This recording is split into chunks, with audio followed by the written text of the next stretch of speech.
diafragma y cavidad pleural. ¿Listo? Hay múltiples teorías de la endometriosis, ¿sí? Siempre le van a preguntar las teorías de la endometriosis. La más sonada es la menstruación retrógrada o menstruación retrógrada, que se presenta en el 90%, en el 10% de casi todas las mujeres que menstruan, ¿sí? Menstruan inicialmente siempre a nivel del cuello uterino y en el 10% de los casos se somete a un reflujo a través de las trompas. Aunque es muy llamativa la hipótesis, no es un evento que se explique fisiológicamente el por qué el endometrio puede adosarse o puede pegarse a paredes de otros tejidos que no sean uterinos. Es por esto que estas teorías se tienen que acompañar de diferentes y otras teorías, como son la teoría del epitelio celómico, que corresponde a que hay una metaplasia del epitelio celómico, o sea, un cambio de un tejido especializado por otro tejido especializado, que el tejido peritoneal normal se transforma a través de transcripción metaplásica a tejido endometrial.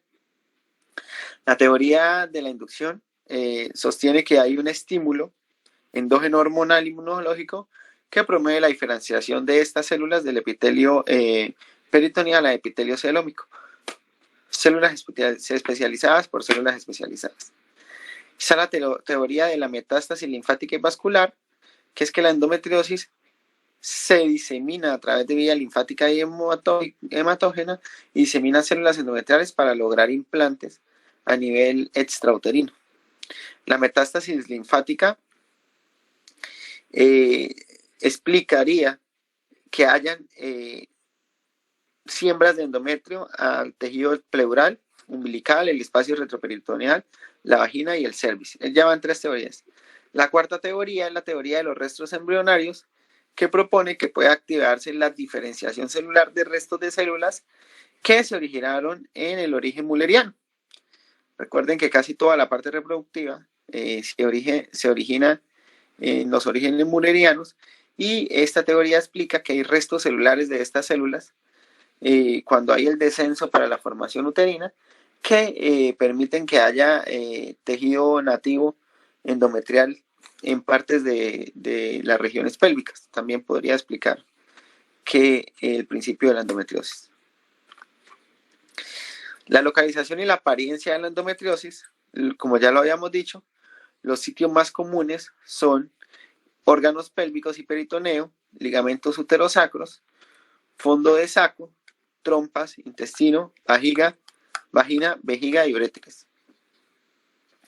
En un 44% se localiza en ovario izquierdo, en el 34% en fondo de saco anterior y posterior, en el ovario derecho en un 31% y en los ligamentos anchos, derecho e izquierdo, del 21 al 25%.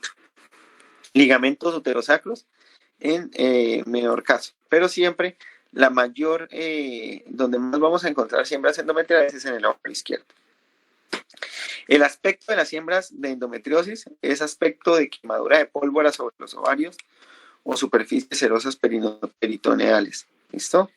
La coloración puede ser negra o más oscuro, pero acuérdense de la coloración en chispa de pólvora. ¿Listo? Es lo más común que van a encontrar para la descripción de una lesión de endometriosis. ¿Listo? Y hay unas lesiones atípicas que son las lesiones rojas, petequiales, vesiculares, polipoides, que no son las más comunes que van a ver, pero son las que ven en la primera imagen en la parte posterior del útero. Y en la segunda imagen encuentran las lesiones en chispa de pólvora, que son esas lesiones marroncitas negrosas. Entonces, característico de la endometriosis, para que vayan recordando, por si hay una pregunta en el parcial, lesiones en chispa de pólvora y mayor incidencia a nivel de localización del ovario izquierdo. Estas son las lesiones en llamas o activas, que son las lesiones rojas, que son las que están viendo en la imagen, ¿sí? Son lesiones que deben, a las que se le debe realizar tratamiento, porque son lesiones que van a generar mucha más diseminación que las lesiones en chispa de pólvora. ¿Cómo logramos verlas? Por la laparoscopia. Los factores de riesgo, siguiente, para la endometriosis son la menarquia temprana, la menopausia tardía y la nulipariedad. ¿Por qué explican estos factores de riesgo? Porque una paciente con una menarquia temprana, con una menopausia tardía o nulíparas, son pacientes que han tenido mayor tasa de ovulación, ¿sí? Esta mayor tasa de ovulación y mayor tasa de ciclos menstruales. Porque recuerden que en el embarazo hay una privación de 1 a 13 meses de el ciclo menstrual, al igual que en las pacientes que se desarrollan el uso de tampones, el índice de masa corporal bajo en estas ocasiones, no índice corporal alto, el sangrado menstrual abundante, las mujeres que refieren un síndrome uterino de hemorragia uterina normal, consumo abundante de grasas trans, el uso de anticonceptivos orales, el abuso de sustancias y pues antecedentes familiares de endometriosis. Siguiente. ¿Cuáles son los signos típicos de la endometriosis? Entonces, recuerden estos 5 signos: dismenorrea, dispareunia, infertilidad, dolor pélvico y masas palpables. Siguiente. El diagnóstico se hace mediante el interrogatorio. Va dirigido a valorar si la paciente tiene dismenorrea, que es dolor con el periodo menstrual, dispareunia, que es dolor a las relaciones sexuales, infertilidad, dolor pélvico o masas para el examen físico. Hay unos marcadores séricos que ya los vamos a valorar, que se deben encontrar en pacientes en los que se sospeche endometriosis, las imágenes diagnósticas, ecografía, TAC y la laparoscopia, que es el gold estándar para el diagnóstico. Siguiente. Dentro de los marcadores encontramos el CA125, ¿sí? El CA125 es un antígeno de superficie expresado por los tejidos que se derivan del epitelio celómico y mulleriano.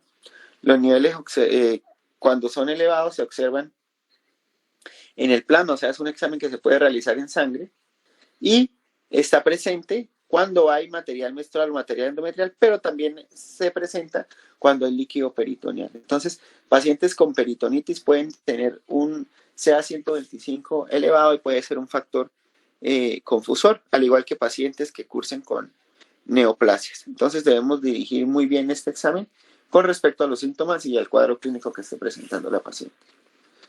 Comparado con la laparoscopia, no tiene ningún valor como instrumento diagnóstico. La laparoscopia es el gold estándar para el diagnóstico. Siguiente.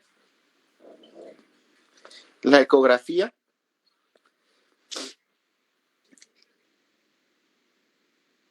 Cuando va a dar ningún diagnóstico, ¿sí? Tiene un papel limitado para las adherencias. Recuerden, ahorita más adelante vamos a ver que la endometriosis es una causa de síndrome adherencial severo. Solo detecta siembras mayores a 10 milímetros y realmente el examen ideal es la resonancia magnética nuclear para el diagnóstico de endometriosis. Siguiente.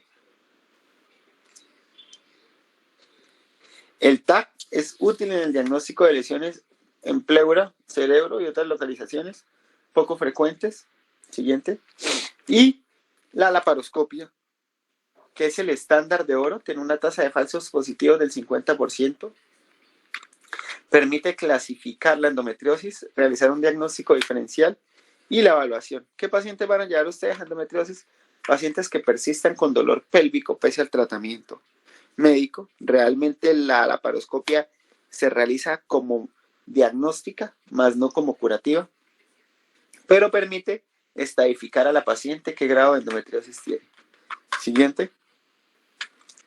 El diagnóstico definitivo, y recuerden esto, se hace mediante la visualización directa de las lesiones, mediante la laparoscopia. Se debe a esto además realizar un estudio histopatológico, debe realizarse un estudio, tomar una muestra mediante la laparoscopia que precise en la histopatología al menos 2 de los siguientes hallazgos en la pieza biopsiada: epitelio endometrial, glándulas endometriales, estroma endometrial o macrófagos cargados de hemosiderina. Siguiente.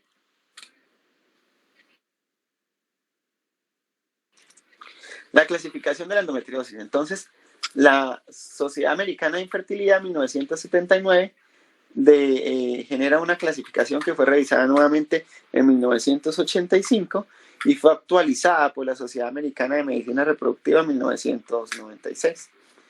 Entonces, reportan un estadio 1, 2, 3 y 4, mínimo, leve, moderado y severo, de acuerdo a una puntuación. Estadio 1 mínimo, de 1 a 5, estadio 2 leve, de 6 a 15, estadio 3 moderado, de 16 a 40, y mayor a 40, endometriosis severa. ¿De acuerdo a qué? Siguiente diapositiva. De acuerdo a la visualización laparoscópica, mediante esta puntuación, donde habla que vamos a encontrar endometriosis superficial y profunda a nivel del peritoneo, dando valores en medidas de 1 hasta menor a 1, de 1 a 3 y mayor a 3 centímetros para una puntuación respectiva. Realmente esto no se lo deben aprender, este cuadro, pero pues es para que sepan cómo hacemos el trial laparoscópico y cómo la podemos clasificar. Pero lo que sí se deben aprender es que hay endometriosis estadio 1, 2, 3, 4, mínima, leve, moderada y severa. ¿Listo? En el estadio 1, entonces, siembras peritoneales superficiales de 1 a 3 centímetros. En el ovario derecho, siembras menores a 1 centímetro, adherencias tenues, menor a 1/3. En el estadio 2, leves, siembras peritoneales mayor a 3 centímetros, que dan ya 6 puntos. En el ovario derecho, implantes superficiales. En el ovario izquierdo, implantes superficiales también. En el estadio 3 moderado, implantes profundos ya, mayores a 3 centímetros, ocupa los fondos de saco, lo que limitaría la movilidad del útero. Y en el ovario izquierdo, implantaje 26, aún así estadio 3, en mucha más severidad de la implantación endometriósica. El estadio 4, severo, donde ya encontramos un síndrome adherencial severo, que es a lo que más le tememos en la endometriosis. Siguiente. El tratamiento incluye educación y consejería, analgesia. El cuadro de endometriosis está clasificado dentro de los diagnósticos del síndrome de dolor pélvico crónico, ¿sí? Incluye recomendaciones nutricionales, uso de progestágenos anticonceptivos orales. Están indicados los análogos de la GnRH que pueden ser usados, pero son muy costosos y se asocian con mayores efectos colaterales. El uso de AINES comprueba la efectividad de los antiinflamatorios no esteroideos en la reducción del dolor asociado a endometriosis. Tienen un grado de recomendación A. Toda paciente con endometriosis debe tener uso con AINES. Los progestágenos de tercera generación, lo que permiten es que haya una desigualización del tejido endometrial, seguido de atrofia, y tiene un efecto supresor de los estrógenos. Del tratamiento con progestágenos de tercera generación debe realizarse continuamente, no se debe interrumpir. Estas pacientes no toman el clásico método de planificación 21-100, sino 21-21-21, y se evalúa cada 3 meses para determinar la mejoría. ¿Con qué se evalúa? Con ecografía y con entrevista clínica para ver disminución de la sintomatología. El danazol, que es un derivado del 17-etiltestosterona, es un esteroide sintético, lo que ayuda es a que haya actividad antiestrogénica y débilmente androgénica, actúa disminuyendo el pico de LH, inhibe las enzimas esteroidogénicas y aumenta la testosterona libre plasmática. La dosis es de 6 y tiene muchos efectos androgénicos. ¿Qué queremos lograr con esta paciente? Que no haya una ovulación. Si no hay ovulación, pues no hay un crecimiento del tejido endometrial, sea intrauterino o extrauterino. Los anticonceptivos orales, que son el tratamiento más comúnmente formulado, su acción es por control de las fluctuaciones hormonales, estrógenos, progesteronas, y mejoran mucho el tratamiento cuando vamos orientados al tratamiento de la dismenorrea. Los análogos de la GnRH lo que hacen es sensibilizar las células gonadótropas a la GnRH, lo que lleva a un estado de hipoestrogenismo prolongado, atrofia endometrial y amenorrea. Y el tratamiento quirúrgico, que sea dependiendo de la severidad de la enfermedad, lo ideal es diagnosticar y remover los focos de endometriosis quirúrgicamente al mismo tiempo. Y el dolor puede mejorar si se remueven todas las lesiones en casos de enfermedad severa. En casos de enfermedad severa y un umbral del dolor muy alto, se recomienda tratamiento quirúrgico. Listo, doctores, ¿alguna pregunta?